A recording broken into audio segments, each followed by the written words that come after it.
Have you ever woken up one day and realized that everything you once loved had turned gray?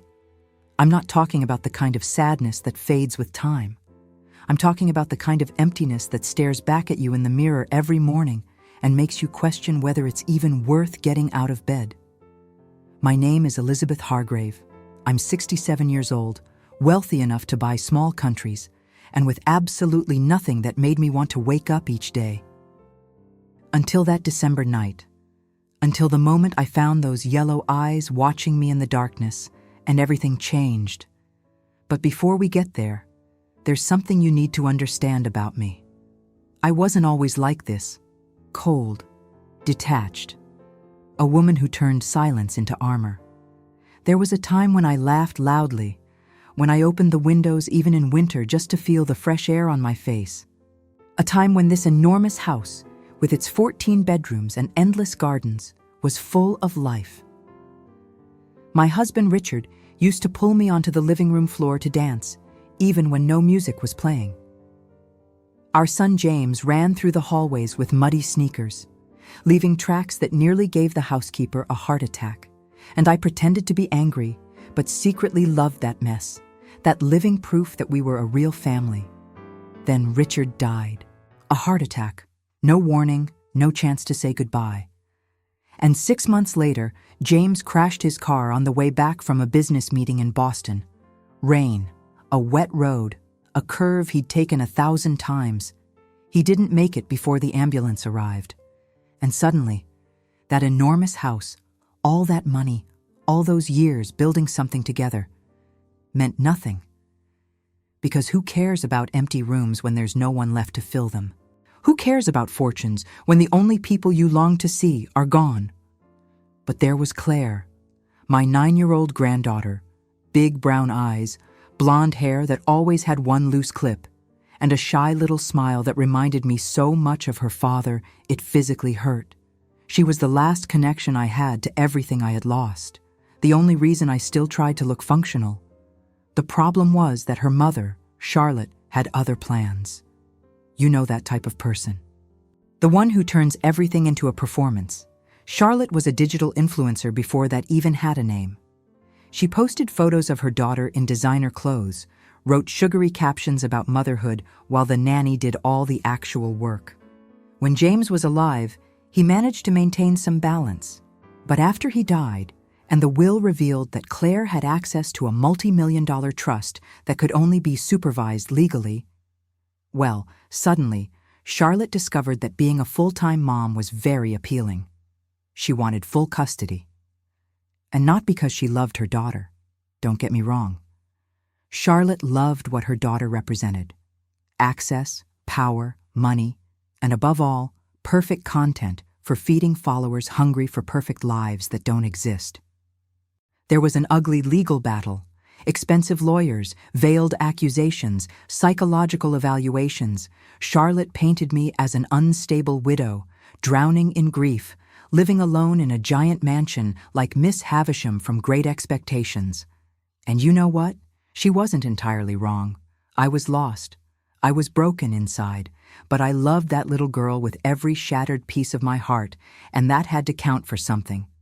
The judge, a middle-aged man with that tired look of someone who has seen families destroy each other for far less, decided that Claire would spend Christmas with me. For observation, he said, to see if Mrs. Hargrave demonstrates emotional stability and the ability to provide a safe environment. It was a test, a chance, maybe the last one I'd ever get. Charlotte nearly had a meltdown in court, because she knew, and I knew, that if Claire was happy with me, if that bond between grandmother and granddaughter grew stronger, she wouldn't just lose the money, she'd lose the carefully crafted narrative of the devoted mother. So Claire arrived on a gray December afternoon, brought by the family lawyer in a black SUV that looked like a hearse. She stepped out with a small backpack and that lost look children get when they've had to grow up too fast. She hugged me politely, whispered, "Hi, Grandma," with a nearly inaudible voice, and walked into the house as if entering a museum. I tried, I swear I tried. I made hot chocolate, put on Christmas movies, asked about school. But there was a glass wall between us. She was polite, obedient, too quiet. And I was too awkward, too distant, too afraid of doing something wrong that Charlotte could use against me later. The first 3 nights were like that. Silent dinners. Mechanical good nights. Claire in the guest room that used to be her father's, me in my cold bedroom across the hall, both of us pretending this was normal. And then the storm came. It started on Christmas Eve, around 11 at night. Heavy snow, howling wind that made the old windows rattle in their frames. I was lying in bed, unable to sleep as usual, when I heard it. A strange noise. Not the wind, not a branch hitting the glass. It was something coming from the old barn behind the property. A sharp, desperate sound slicing through the night like a knife. My first instinct was to ignore it. Call the groundskeeper in the morning. Let someone younger and more capable deal with it. But then I thought of Claire, sleeping in the next room, and the possibility that she might wake up scared by that noise. And I just couldn't, add one more moment of fear to that child's life. So I got up, threw a coat over my pajamas, slipped on rubber boots, and walked out into the blizzard. The property was completely white. Snow fell so heavily I could barely see 3 feet ahead. I walked toward the barn using my phone's flashlight, stumbling into hidden holes, feeling the icy wind cut my face like glass. And the sound continued, weaker now, almost giving up. When I pushed the heavy barn door open, the silence inside was almost deafening. And then I saw him. In the darkest corner, between old bales of hay and rusted tools, there was a gray creature curled up into itself, small, far too thin, shaking violently. At first I thought it was a dog, some stray abandoned by a heartless monster. But as I got closer, when the flashlight illuminated its face, the eyes were yellow, not brown, not amber, yellow, like molten gold capturing light that shouldn't exist. And something about the shape of the muzzle, the size of the paws, the texture of the fur, was wrong. Different. He was injured. Dried blood on the back leg, a nasty gash along his side. And even trembling with pain and cold, he didn't growl when I approached, didn't try to run. He just looked at me with those impossible eyes, and I swear on everything holy, I felt like he was saying, "Please, don't leave me here." Maybe you think I'm being dramatic, that I'm projecting human emotions onto an animal. But when you've spent months feeling nothing but emptiness, when every day is a fight to find one reason to keep going, and then something looks at you like that, expecting you to be stronger than you believe you can be, you don't have a choice. You just act. I took off my coat, wrapped that fragile body in it, and carried him back to the house. He weighed almost nothing. He was practically just bones under that tangled gray fur. But when I held him against my chest, I felt his heart beating too fast, too desperate, and something inside me that had been dead for months began to pulse again. When I walked through the back door, Claire was in the kitchen. Standing in the middle of the cold floor, barefoot, wearing flannel pajamas, wide-eyed. She had heard the noise. She had woken up scared and come downstairs looking for the grandmother she barely knew. Our eyes met, and then she saw what I was holding. "Grandma, what is that?" I gently placed the animal on the floor, on top of the coat, and knelt beside him. Claire approached slowly, as if in a trance. "He's hurt," I said, my voice steadier than I expected. "I found him in the barn. We can't leave him out there." Claire dropped to her knees beside me. Her small hands reached toward the gray fur, hesitant at first, then more confident.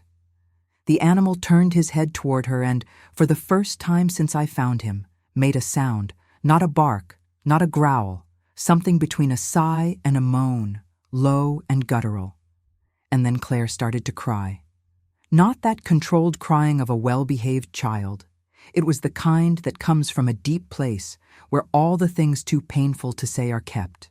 She cried while stroking that injured creature, whispering, "You're okay now.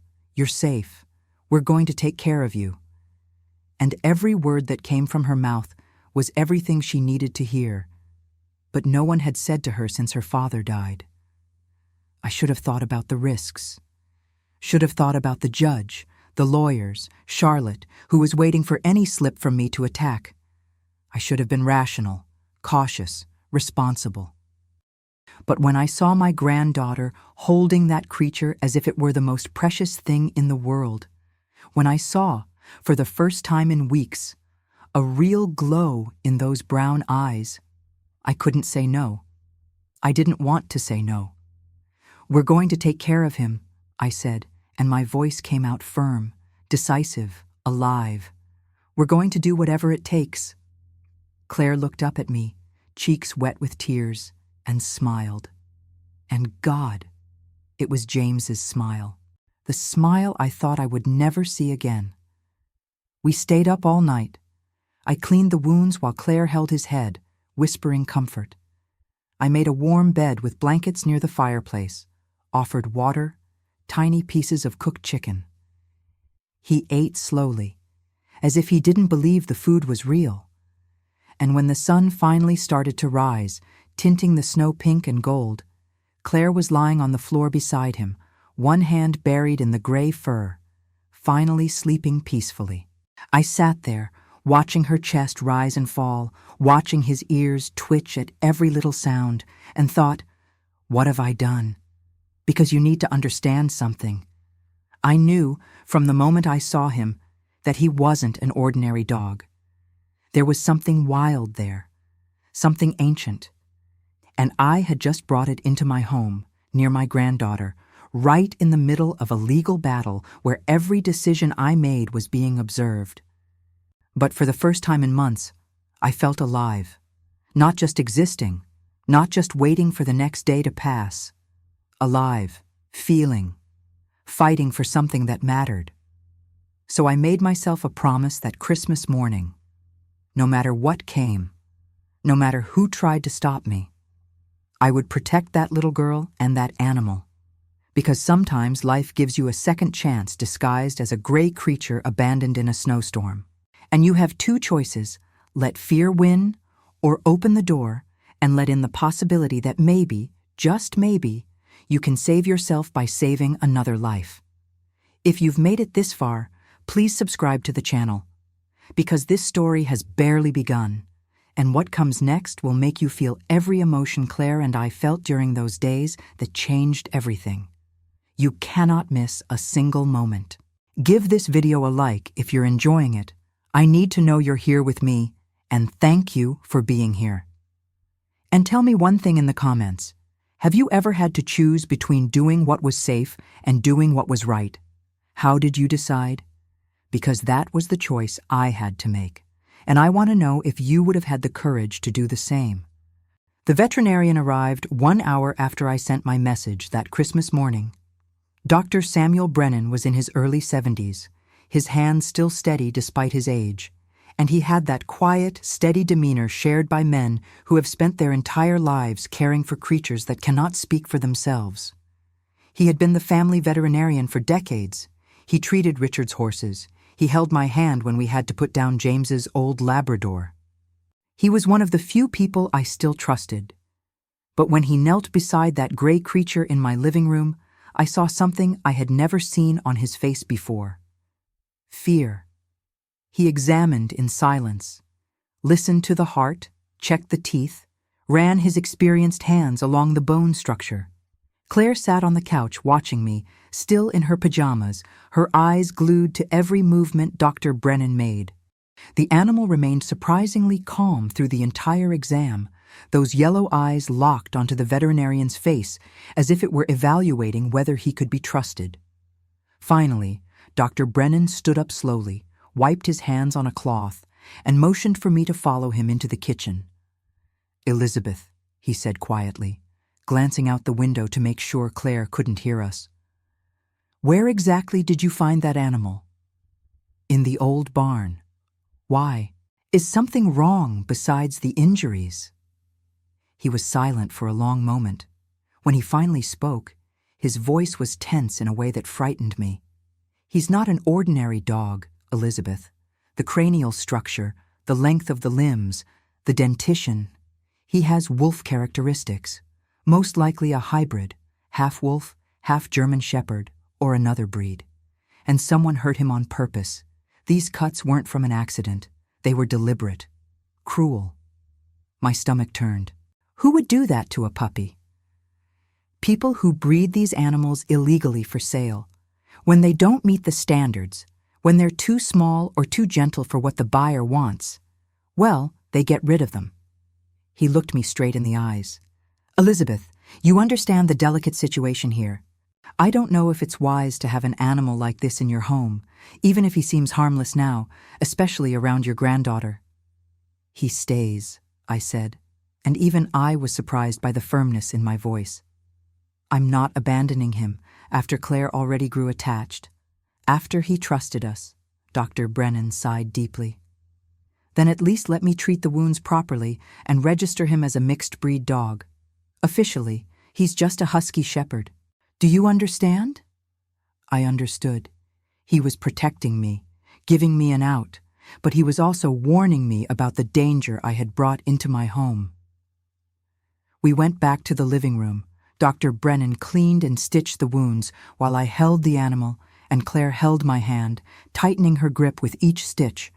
The animal didn't make a sound. He simply closed his eyes and endured, as if he knew the pain was the path to healing. He'll need antibiotics, Dr. Brennan said as he packed the medication.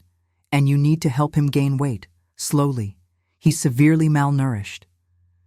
He looked at Claire, and his face softened. And what are you going to name him, young lady?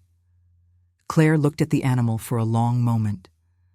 Ash, she finally said, like the ashes in the fireplace. Because he's gray, and because sometimes beautiful things grow from what's been burned. Have you ever heard a 9-year-old say something so profound it makes you question everything about age and wisdom? I had to swallow the lump in my throat. Dr. Brennan cleared his loudly and simply nodded. After he left, I looked at Claire and at Ash lying on the blanket, and I thought, now what? It's Christmas. There should be some magic in that. But the truth was, I had forgotten how to do Christmas. The last 2 had been just me and silence. A lonely toast with expensive wine to ghosts who never answered. No tree, no decorations, no roasting turkey or music playing. Just a big, empty house that smelled of old furniture and broken promises. Claire was looking at me the way children look when they want something, but are afraid to ask. And suddenly, I knew what I needed to do.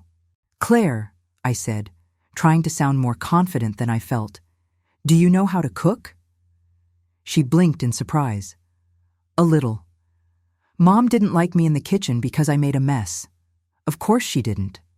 Charlotte probably thought cooking was for people without pretty Instagram feeds.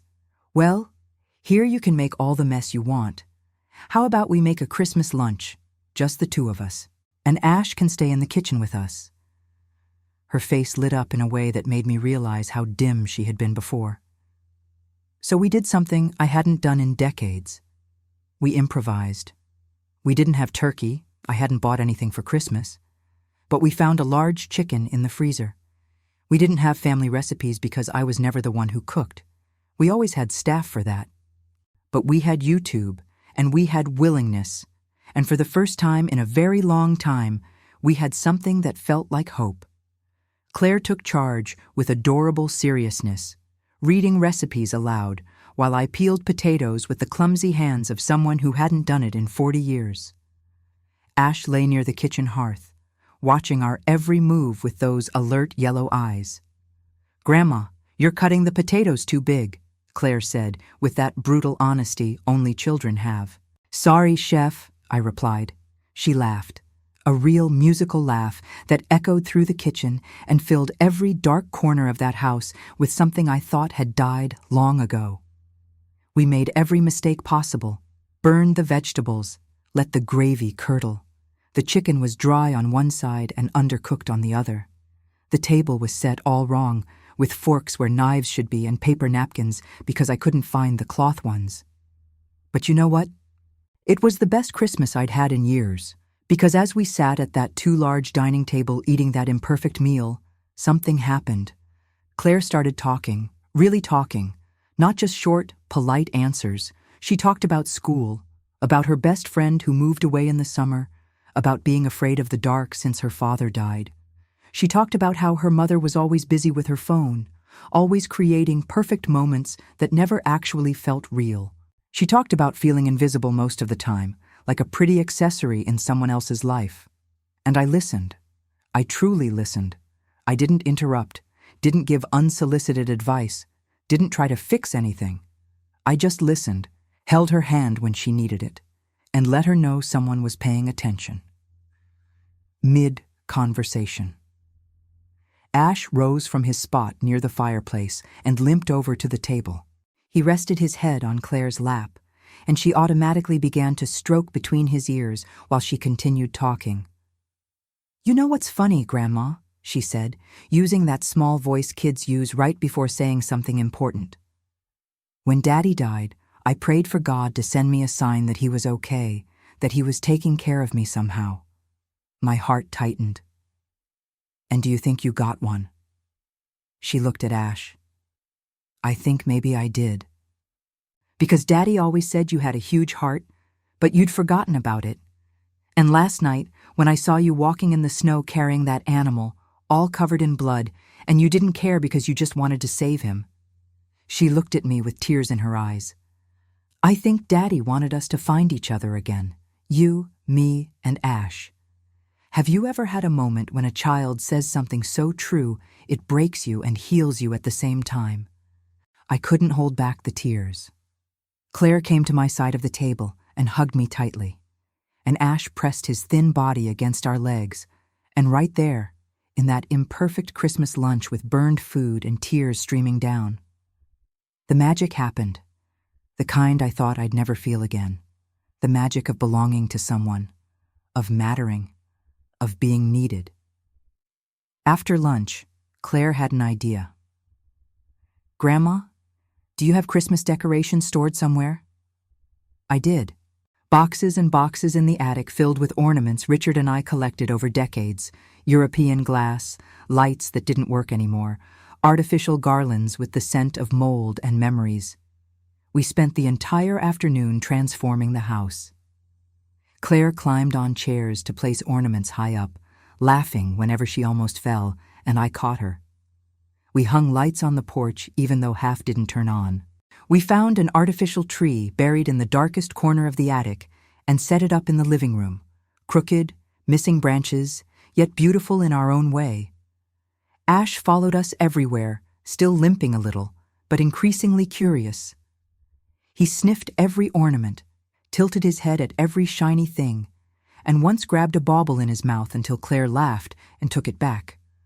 "That one's not for you, silly," she said, rubbing his muzzle, and I swear I saw that animal smile. When night fell and we lit the few working lights on the tree, the room glowed with an imperfect golden warmth. Claire collapsed onto the sofa, exhausted and happy, and Ash climbed up beside her, resting his big head on her lap. I sat in Richard's armchair, the one no one had touched since he died, and looked at that scene. My granddaughter and that impossible animal, both rescued, both healing, both finally at peace. "Grandma," Claire murmured sleepily. "Yes, darling. This was the best Christmas of my life. And the most surprising thing, it was mine too. But Christmas magic has an expiration date when you live in the real world, and reality was about to knock on my door in the form of an enraged ex-daughter-in-law and unscrupulous lawyers, because Charlotte had found out about Ash, and she was coming. That night, after Claire finally fell asleep with Ash curled at the foot of her bed, I received the message. Short, venomous, typical Charlotte. "I heard you brought a dangerous animal near my daughter. I'll be there tomorrow with my lawyer. I hope you're ready to explain to the judge why you think it's appropriate to put a child at risk. Merry Christmas, Elizabeth." My hand trembled as I held the phone, because I knew exactly what that meant. She was going to use Ash against me, twist an act of compassion into evidence of instability, paint the picture of an unbalanced widow who valued wild animals more than her own granddaughter's safety. And the most frightening part? She wasn't entirely wrong. Ash was not an ordinary dog. He had wolf blood. And even if he was the gentlest creature I had ever met, even if I knew deep in my soul he would never harm Claire, I had taken a risk. I had chosen heart over logic. I had opened the door to that creature because I couldn't let him die in the cold, and now I could lose everything because of it. I walked quietly upstairs and stepped into Claire's room. The door was ajar. Inside, I saw the two souls I had vowed to protect. My granddaughter sleeping peacefully for the first time in weeks, and Ash with his head lifted, those yellow eyes glowing in the dark as he watched me. He knew. Somehow, that animal knew danger was coming. And in his eyes, I saw the same promise I had made to myself that Christmas morning. Protection, loyalty, the absolute refusal to give up without a fight. "I won't let them take you," I whispered. "Not her, not you, I promise." Ash lowered his head back onto the bed, but kept his eyes on me until I closed the door. And there, alone in the dark hallway of that house that had been my tomb for years, I made a decision. If Charlotte wanted war, she would get it. Because for the first time since losing Richard and James, I had something worth fighting for, two souls who depended on me. And I would rather burn every bit of that fortune, sell every inch of that property, than let that woman destroy the one magical Christmas Claire had since her world fell apart. Tomorrow the storm would come. Have you ever had to defend someone you love from malicious people? How did you find the courage? Because I needed every ounce of courage I had for what was coming. But today, we had Christmas. We had the purest, truest meal, burned dishes, crooked decorations, and real laughter. We had magic. And no one, absolutely no one, could take that away from us. Charlotte arrived precisely at 10 the next morning. I was waiting in the living room, dressed in a gray suit I hadn't worn since Richard's funeral. Hair pulled back in a flawless bun, posture as straight as my mother taught me 60 years ago. If she wanted to see me as a fragile, unstable widow, she would have to rethink her strategies. I had spent the entire night preparing for war, and wars aren't won by those who cry first. Claire was upstairs with Ash, locked in her room. I had told her it was a game, that they needed to stay quiet like spies on a secret mission. She agreed with that spark of complicity in her eyes that made me realize she understood more than I gave her credit for. Children raised in unstable homes develop antennas for danger. The sound of the white Mercedes SUV on the gravel driveway was like a cannon shot. Charlotte didn't come alone. She brought her attorney, a man in his 40s wearing a $3,000 suit and a shark-like smile. And two other people I recognized immediately. A private investigator she had hired months ago, and an older woman holding a folder. Probably a social worker or psychologist, someone Charlotte could use to validate her accusations. When I opened the door, Charlotte didn't even wait to be invited in. She entered as if the house belonged to her, high heels clicking on the marble floor, expensive perfume saturating the air. You know women like that, the ones who turn everything into a performance. Charlotte was impeccable, as always. Platinum blonde hair perfectly styled, makeup that probably took an hour but looked effortless, expensive clothes discreet enough to say concerned mother instead of superficial socialite. She had studied the role. "Elizabeth," she said, and even her voice was calculated, firm, but with a touch of maternal concern. "We need to talk about Claire and about the dangerous situation you've created." "Come in," I said, my voice as cold as the wind outside. "We can talk in the library." I led the group into the room Richard used for important meetings. Walls lined with old books, stone fireplace, leather furniture that had witnessed decades of family decisions. It was a place of power, and I needed every ounce of power I could gather. The attorney got straight to the point. Mrs. Hargrave, my client informed me that you brought an animal of unknown origin onto this property and allowed direct contact with the minor under your temporary care. Do you understand the gravity of that decision?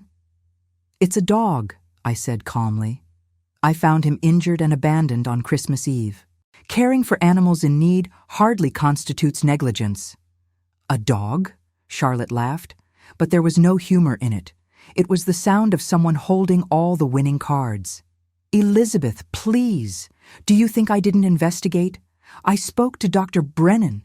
He was very reluctant to provide information, which is suspicious in itself, but I obtained other opinions. She gestured to the investigator, who opened a folder and began showing documents. My stomach dropped. Photos of the prints in the barn, the investigator said in a monotone voice. Comparison with species databases, bite pattern analysis based on images we obtained. Mrs. Hargrave, the animal you're sheltering shows characteristics consistent with wolf hybridization. Possession of such animals is illegal in several states and certainly represents a documented risk to children. He slid more papers across the table. News stories about attacks, most involving poorly trained dogs, but some mentioning hybrids. Distorted statistics, sensationalist photos. Charlotte leaned forward, and for the first time I saw the real face behind the perfect mask. Cold, calculating, triumphant. Do you understand what this means, Elizabeth? You put my daughter in danger. You brought a wild predator into this home without consulting anyone, without considering the consequences. And you did this exactly when you're under evaluation to determine whether you're capable of caring for her. She shook her head in a rehearsed gesture of disappointment. This isn't love, Elizabeth. This is emotional instability. This is proof you are not in a condition to make rational decisions. Every word was a perfectly placed knife, and the worst part? She had rehearsed all of it. She knew exactly how to hurt me, how to build her case. I came here today, Charlotte continued, getting up and walking to the window with choreographed movements, because I still care about you, because James would have wanted me to be kind, so I'm offering a solution. She turned, backlit dramatically by the window, like she had arranged the scene. Even now, she was thinking about angles. You hand over the animal to animal control today. Claire comes with me today. You seek help, therapy, a full psychiatric evaluation, whatever is necessary to prove you're stable. And maybe, we can renegotiate supervised visitation in the future. A heavy silence filled the library. The woman with the folder, who had remained quiet until then, finally spoke. Mrs. Hargrave, I'm Dr. Patricia Morse, child psychologist. From a child well-being perspective, unpredictable environments with potentially dangerous elements are highly damaging, especially for a child processing recent trauma. I must agree with Mrs. Hargrave that... Charlotte, I corrected her softly. She no longer has the right to the Hargrave surname. My son is dead, and she was with a friend in Miami when we buried him. Charlotte's face went white, then red. How dare you? She began. How do I dare? My voice came out low and dangerous, so different from the controlled tone I had been keeping that everyone froze. You come into my home the morning after Christmas with your expensive lawyers and rehearsed accusations, and you want to talk about what I dare to do. I stood slowly, every movement measured, and for the first time in decades, I let the anger I had buried under layers of etiquette and decorum rise to the surface. Ash is not a wild predator. He's a 6-month-old pup who was beaten and left to die. I treated his wounds. I fed him. And do you know who else did? Claire. Your daughter, Charlotte. The girl you treat like a photo prop had the first decent night of sleep in months because she finally had something to love, something that loved her back without conditions. Elizabeth, you're proving my point. I'm not done. My voice cracked through the air like a whip. You want to talk about instability? About danger? Then let's talk about the time you left Claire with an unknown nanny for 5 days to go to Ibiza with your manager. Or the 11 different schools she attended because you keep moving for better content opportunities. Or the fact that she is 9 years old and already knows how to pose for the camera. Pick angles, smile on demand like a trained actress. I saw the attorney exchange an uncomfortable look with the psychologist. You don't want Claire back because you care about her, I continued, every word weighted with years of silent observation, of family dinners where I saw, I always saw.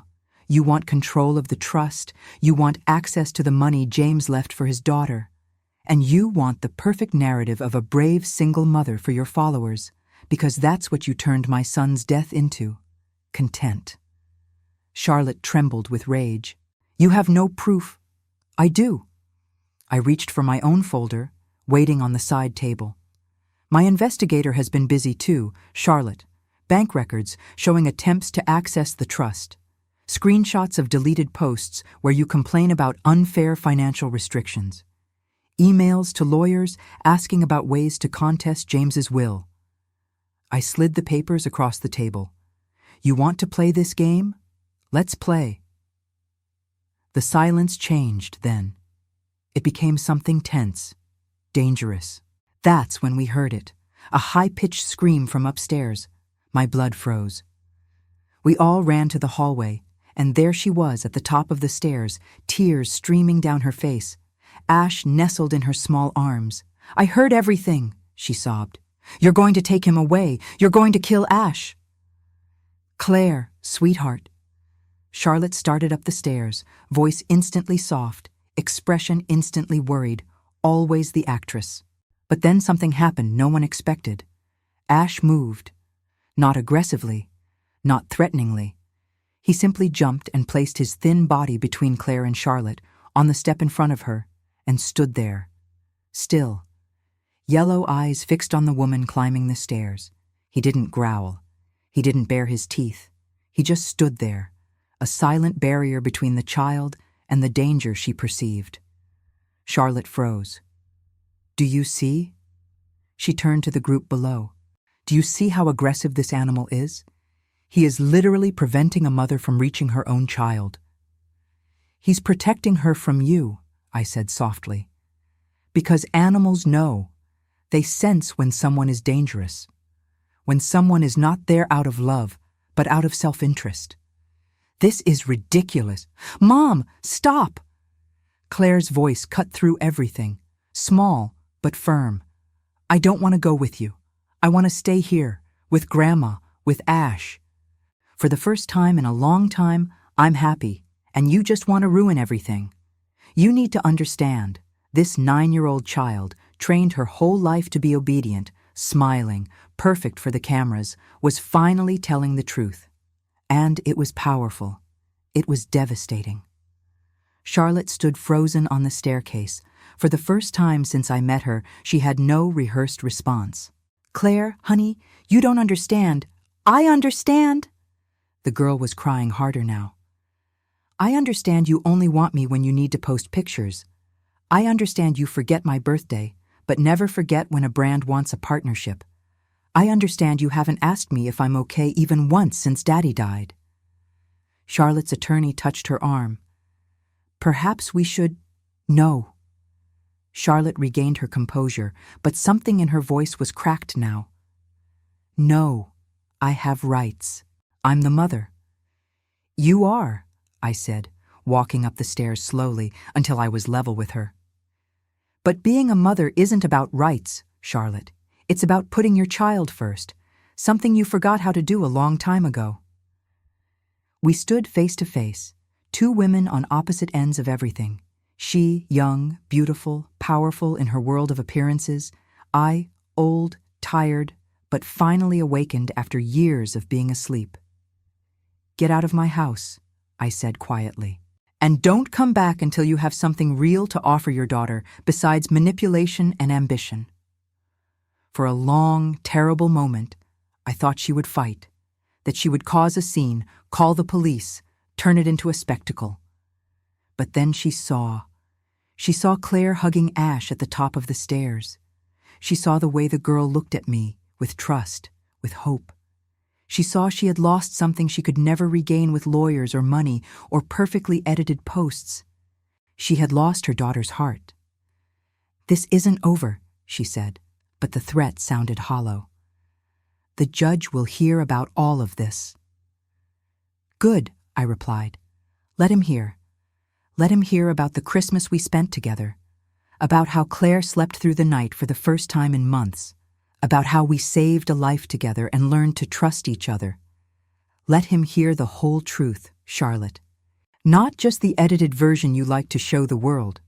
Charlotte walked down the stairs in silence. Her entourage followed, uncomfortable, clearly realizing the situation had spun completely out of her control. At the door, she turned one last time, and for the first time since my son died, I saw something real in her face. It wasn't love, it wasn't regret, it was recognition, the sudden realization that she had bet everything on the wrong card.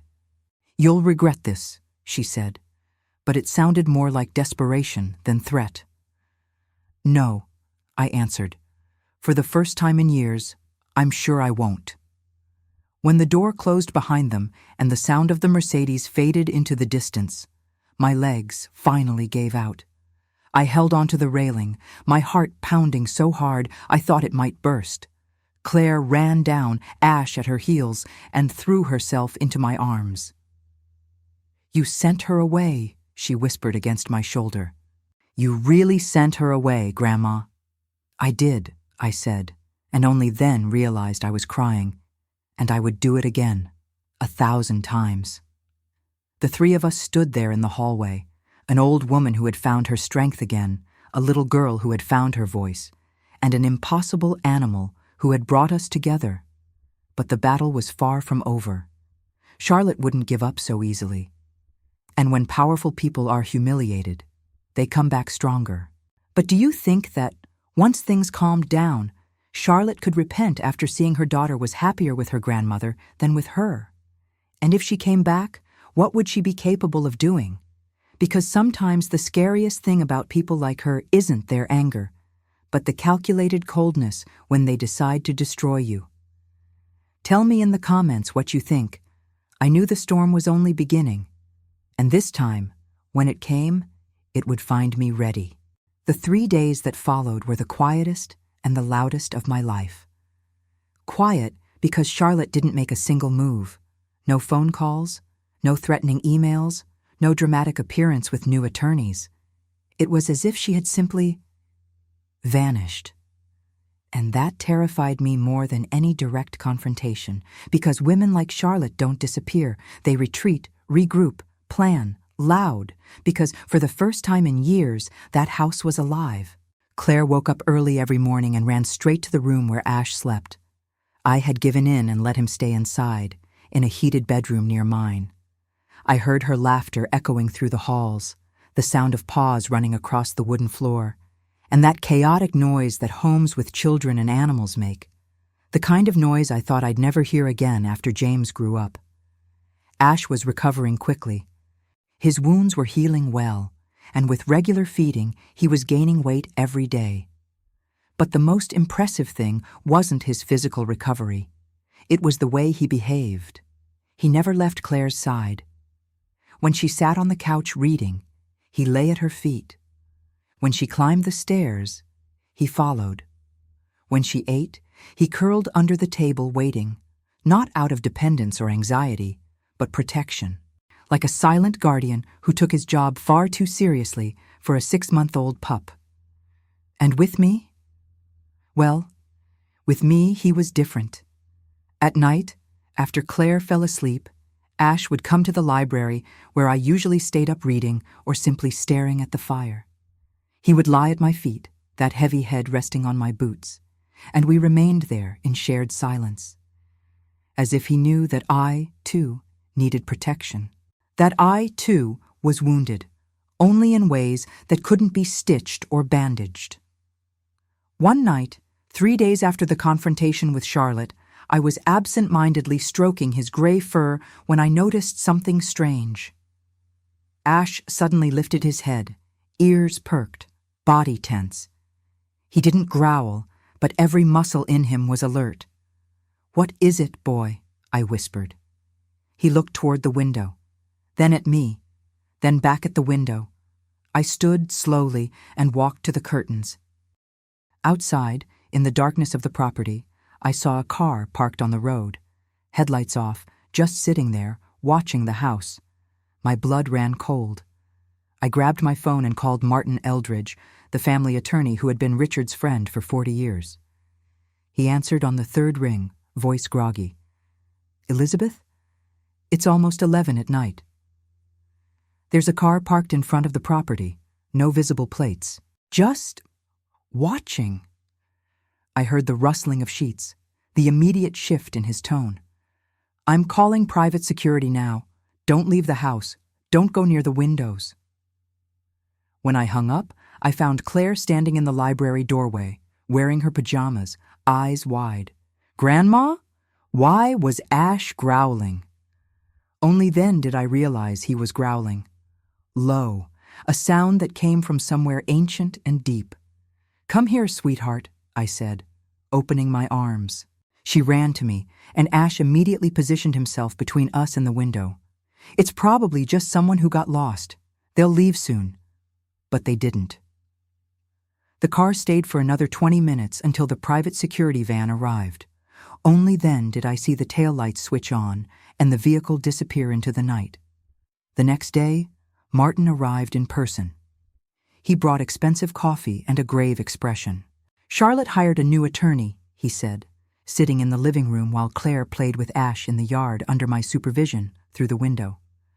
"Marcus Holloway, specialist in high-profile custody cases, known for aggressive tactics. Aggressive like having someone watch my house at night. Probably trying to document something. Erratic behavior, inappropriate visitors, anything they can use." He exhaled heavily. "Elizabeth, I need to be honest with you. The situation with the animal is not ideal. Ash has a name, Martin. Ash," he corrected gently, "is not ideal from a legal standpoint. Charlotte is building a case that you're emotionally unstable, making irrational decisions, possibly putting the child in danger, and a wolf hybrid, even if he's the gentlest creature on earth. You think I should get rid of him." My voice came out flat, dead. "I think you should consider every option. If losing Claire's custody because of this..." "Martin," I looked him straight in the eye. "If I get rid of Ash now, after everything Claire and I went through caring for him, after the promises we made to him and to each other, what kind of person does that make me? What kind of example am I giving my granddaughter? That love is conditional, that we protect only when it's convenient, that we abandon those who need us when things get hard." He fell silent for a long moment. Then, for the first time since I'd known him, Martin Eldridge smiled. A real smile, not the polished attorney one. "Richard used to say you were the strongest person he knew, said you'd just forgotten it for a while." He stood, grabbed his folder. "Then we'll do it your way. I'll build the strongest defense I can. But Elizabeth, you have to understand, Charlotte isn't playing fair. She will look for any weakness, any mistake, any moment you show instability." "Then she better look hard," I said, "because I won't give her the satisfaction." But the universe has a cruel sense of humor. 2 days later, I received the summons. Emergency hearing. Charlotte was claiming immediate danger to the minor. She wanted Claire removed from my custody. Immediately. And she had evidence. Photos. Photos of Ash, taken with a telephoto lens through my windows. Ash with his mouth open, showing teeth. He was yawning. But in the picture, it looked aggressive. Ash running after Claire in the yard. They were playing, but the image made it look like chasing. Ash near her bed at night, protective and calm in reality, but sinister in black and white, shot through a window. And the pièce de résistance, a veterinary report from a professional Charlotte had hired, confirming that Ash had wolf traits, first or second generation hybrid. Potentially dangerous, illegal to own in several states. This is invasion of privacy, I told Martin, hands shaking as I held the papers. This is stalking. This is war, he corrected. And Elizabeth, we need to be prepared. The hearing is in 3 days. The judge will want to hear from you, possibly from Claire, and they will certainly bring experts to testify about the risks of hybrid animals near children. And what do we have? The truth. Your history as a mother and grandmother, Dr. Brennan's testimony about the rescue and care of the animal, and, he hesitated, and hope that the judge can see beyond the manipulation and understand the real situation. That night, after putting Claire to bed, I went down to the library and did something I hadn't done since Richard's funeral. I prayed. I'm not a particularly religious person, never have been, but there, alone in that enormous house with an impossible animal at my feet and a granddaughter asleep upstairs who depended on me to protect her, I needed to believe in something greater. I needed to believe that doing the right thing meant something in the end. Lord, I need you to help me. I need to know I'm doing the right thing because I'm terrified I'm wrong. I'm terrified that my pride, my stubbornness, will cost Claire all the stability she has. Ash lifted his head and looked at me with those yellow eyes that seemed to understand more than they should. Do you think I'm crazy? I asked him. Risking everything because of you? He stood, walked to me, and rested that heavy head on my lap. And you know what? It didn't feel like madness. It felt right. For the first time in a long time, something felt absolutely, unquestionably right. The day before the hearing, something unexpected happened. Claire found me crying in the kitchen. I had been trying to be strong, trying to keep the facade, but the weight of everything had finally cracked my armor. She found me with my face in my hands, sobbing in a way I hadn't allowed myself to since I was a child. Grandma? Her little frightened voice broke me even more. I'm sorry, sweetheart. I'm sorry. I just need a minute. It's because of tomorrow, because of the judge. How did she know? How did that child always know? She sat beside me at the table and took my hand with her small, warm ones. You're scared they'll separate us. It wasn't a question. I am, I admitted, because lying to her would be another betrayal. I'm terrified. Me too. Her own tears began to fall. But Grandma, even if they take me tomorrow, even if everything goes wrong, these days here with you and Ash were the best of my life. You reminded me that I matter, that I'm more than just a pretty picture. You saved me, the same way you saved Ash. Oh, sweetheart. So no matter what happens, she went on, voice steady despite the tears, you already won, because you gave me back to myself. I know what it feels like to be happy, Grandma, and no one can take that out of my heart. Have you ever had a moment when a child teaches you something about courage that it took you a lifetime to learn? When someone with only 9 years of life shows you what strength really is? I held my granddaughter with everything I had, and right there in that kitchen where we had our best Christmas, where we made our promise to each other, nothing that happened tomorrow mattered more than this. Not the judge's verdict, not the threats, not the fear. We had fought, we had loved, we had saved a life, and in doing so, we had saved our own.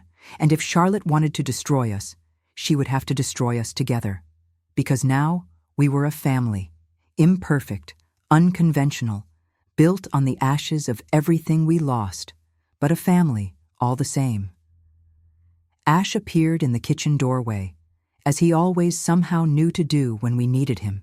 He positioned himself beside us, resting his head on Claire's knee, eyes alert, watching the shadows as if promising nothing bad would reach us while he breathed. Tomorrow, I said, more to myself than to Claire, we'll tell the truth. All of it. And we'll trust that the truth is enough. Claire nodded against my shoulder. Do you think Mom will be there? Yes. Do you think she'll be mad? Very. Well, Claire said with a courage that shouldn't exist in someone so small. Then we show her we're not scared anymore. And for the first time since I received that summons, I felt something other than terror. I felt hope, small, fragile, but there. The next day, we would walk into that courtroom. We would face Charlotte, her expensive lawyers, her lies wrapped in fake maternal concern. We would fight for our strange, imperfect family, and whatever happened, we would face it together. The courtroom was smaller than I expected. It wasn't one of those dramatic spaces you see in movies, with high ceilings and dark wooden benches. It was a modern hearing room with cruel fluorescent lighting that spared no wrinkle, no dark circle, no sign of a sleepless night. Beige walls, uncomfortable plastic chairs. The kind of place where lives are decided with the same bureaucratic efficiency as renewing a driver's license.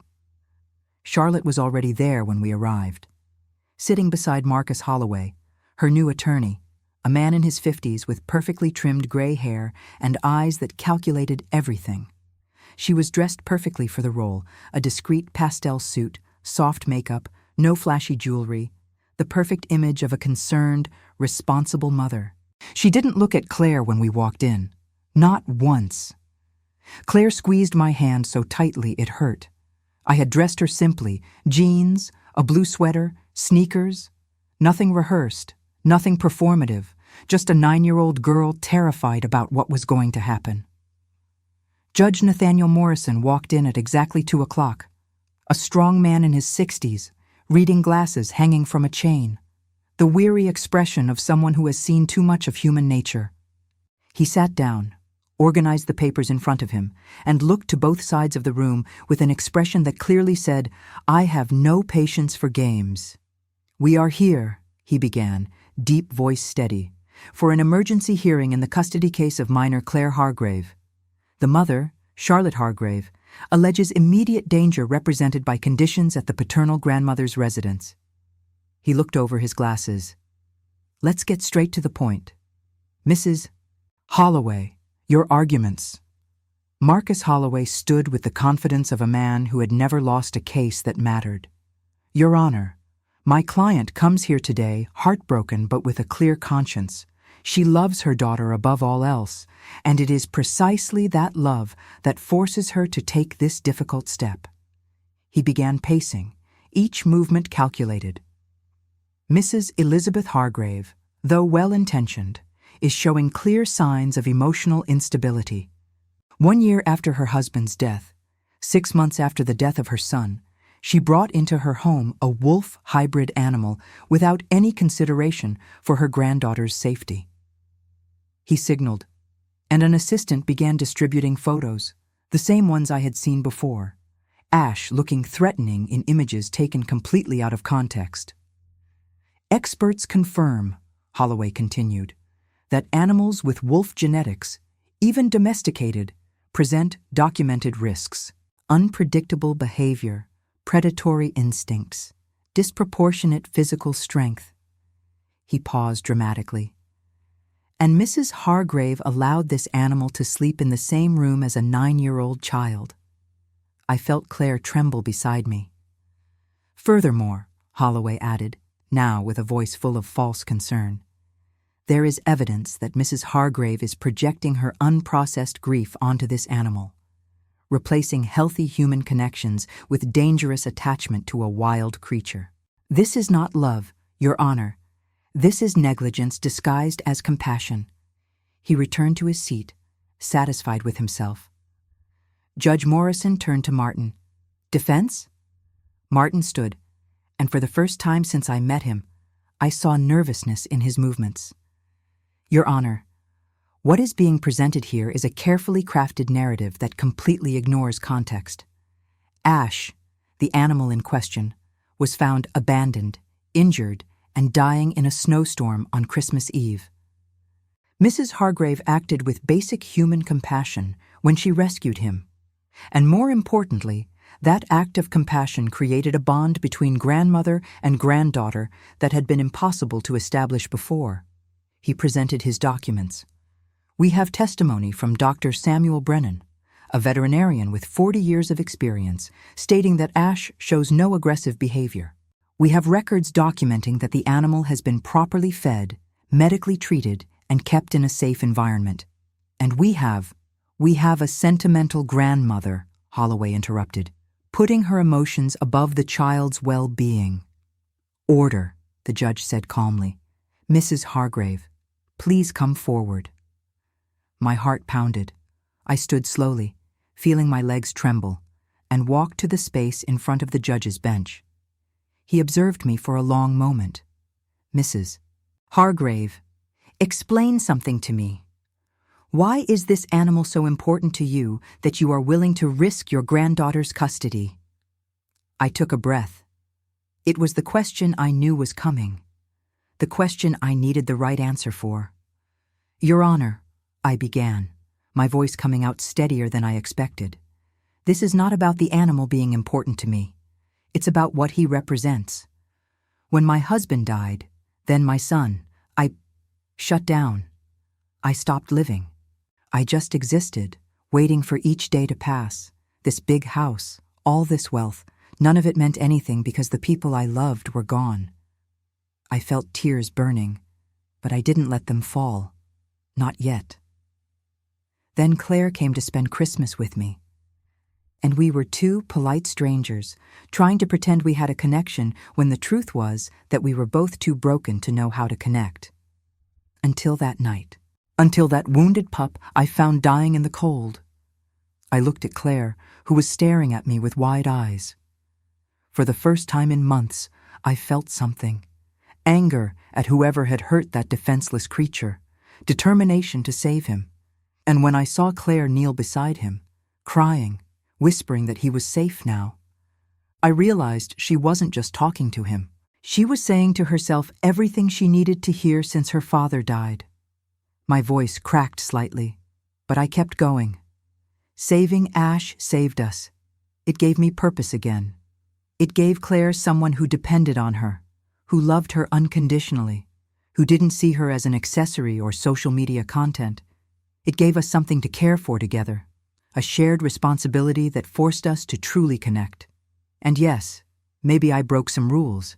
Maybe I should have thought more about legal consequences. But, Your Honor, I looked directly into his eyes. For the first time since I buried my son, I chose to live instead of just survive. I chose to risk, to love, to fight for something, and I will not apologize for that. Silence filled the room. Moving, Holloway said with barely concealed sarcasm. But emotion doesn't change facts. The animal is dangerous. May I speak? The voice came from the doorway. Small, firm, impossible to ignore. Claire had stood up. Judge Morrison looked at her, then at the lawyers. This is a formal hearing. Your Honor, Martin cut in quickly. The minor has the right to express her preference, especially in contested custody cases. The judge considered it. Approach, young lady. Claire walked forward with a courage that stole my breath, so small, so fragile, yet standing tall with her chin lifted. What is your name? The judge asked gently. Claire Elizabeth Hargrave. I'm 9. And you understand why you're here today? Yes, because my mom wants me to live with her again, and she thinks it's not safe to stay with my grandma because of Ash. And what do you think about that? Claire took a deep breath, then said something no one expected. I don't think my mom is here because she cares about me. I think she's here because of the money my dad left. Charlotte turned pale. Claire. Silence, the judge ordered. Continue, Claire. After my dad died, Claire said, voice trembling but steady, my mom cried a lot on camera. She made pretty posts about loss and strength. But when the cameras turned off, she was always on the phone with lawyers, talking about trust funds, about access to the money that would be mine when I'm older. I heard everything. She didn't think I understood, but I did. My heart hammered painfully. My grandma isn't perfect, Claire continued. She burns food. She burned potatoes, Your Honor. She can't do fancy hairstyles. Sometimes she cries when she thinks I don't see. She looked at me with so much love, it hurt. But she's real. She really cares. And when she saved Ash, even knowing it could cause problems, she showed me what loving someone really means. It means doing what's right even when it's hard. Claire, sweetheart, you don't understand, Charlotte tried again. I do understand. Claire turned to her mother for the first time. I understand that you forgot my birthday, but never forget a new brand deal. I understand you have 1,000 pictures of me on Instagram, but don't know my favorite color, or that I have nightmares about Dad dying, or that I cry every night because I feel invisible in your life. Silence. Absolute. Charlotte was trembling now. And for the first time, I saw something crack in that perfect facade. Not shame. Recognition, the sudden, terrible realization that she had lost her daughter without noticing. Judge Morrison removed his glasses and rubbed his tired eyes. Anyone else have something to add before I make my decision? That was when we heard it. Footsteps in the hallway. Fast. Urgent. The door opened and Dr. Brennan entered, breathless, holding a large envelope. Your Honor, I apologize for the delay, but I have crucial information for this case. The judge frowned. Dr. Brennan, you already provided written testimony. This isn't about my testimony, sir. It's about the animal's origin. He looked at me with an odd expression. Elizabeth, I should have checked this earlier, but after the hearing was scheduled, something bothered me. So I made some calls, and I found something unexpected. He handed papers to the judge. Ash wasn't simply abandoned by illegal breeders. He was stolen from a gray wolf conservation and rehabilitation program in the northern part of the state. The program is completely legal, licensed, focused on reintroducing endangered species. My world stopped. 3 months ago, Dr. Brennan continued, one of their pups went missing. They suspected theft, but had no proof. The pup had a microchip. He looked at me. I scanned Ash last night. He has the chip. It's the same animal. Does that change anything? Holloway snapped. It's still a wild animal. It changes everything, Brennan said sharply, because it means someone stole a protected animal, beat him, and abandoned him when they couldn't sell him. And Elizabeth Hargrave literally saved an endangered species without knowing. He turned to the judge. The program is willing to testify. They want Ash back eventually for reintroduction, but recognize he needs full rehabilitation first. And they recommend he stay under Mrs. Hargrave's care, with regular veterinary supervision. The judge flipped through the documents silently. The only sound was the clock ticking on the wall. Mrs. Holloway, he said at last, looking at Charlotte. Anything to add? Charlotte looked at Claire, at me, at the lawyers. And for the first time since I entered the room, I watched that perfectly composed woman fall apart. Her voice cracked. I thought I was doing the right thing. I thought Claire needed stability, routine. She stopped, swallowed hard. But the truth is, I was afraid that if she stayed with you, Elizabeth, she'd realize you could give her things I can't. Unconditional love, real attention. The sense that she matters more than any public image. Tears ran down her carefully made-up face.